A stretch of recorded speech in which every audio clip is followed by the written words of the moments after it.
Biscuit তৈরি করার জন্য এরকম ছোট একটি খামি নেবেন। ছোট খামি নেওয়ার পর বিস্কিটের সাইজের যে কোনো আপনার পছন্দ এমনকি ডিজাইন অনুযায়ী নজেল নেবেন। নজেল নেওয়ার পর নজেল দিয়ে এরকম সুন্দরভাবে একটি সাইজ করে বিস্কিটের ডিজাইন তৈরি করে নেবেন। বিস্কিটের ডিজাইনটা অনেকটা সুন্দর দেখা যাচ্ছে। এখন আপনারা কি করবেন, বিস্কিটের উপরে সেমাই ছিটিয়ে দিবেন। সেমাই ছিটিয়ে দেওয়ার পর অনেক সুন্দর একটা বিস্কিটের কম্বিনেশন চলে আসবে।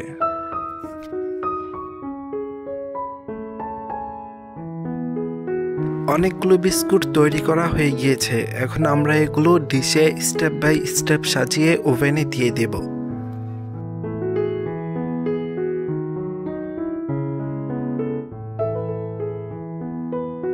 বিস্কিটের ডিজাইনগুলো অনেকগুলো তৈরি করা হয়ে গিয়েছে। এখন আমরা কি করব, এগুলো ওভেনে দেওয়া শুরু করব। ওভেনে দিব আমরা, এখন দেখতে থাকেন।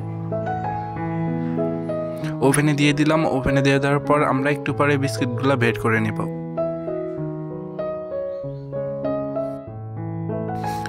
ওভেন থেকে বিস্কিটগুলো বের করে নিয়েছি। এখন বিস্কুটগুলো দেখেন একদম পুরোপুরি হয়ে গিয়েছে, আর বিস্কুটগুলো দেখতে অনেক সুন্দর লাগছে। বিস্কুটগুলো অনেক খেতেও মজা।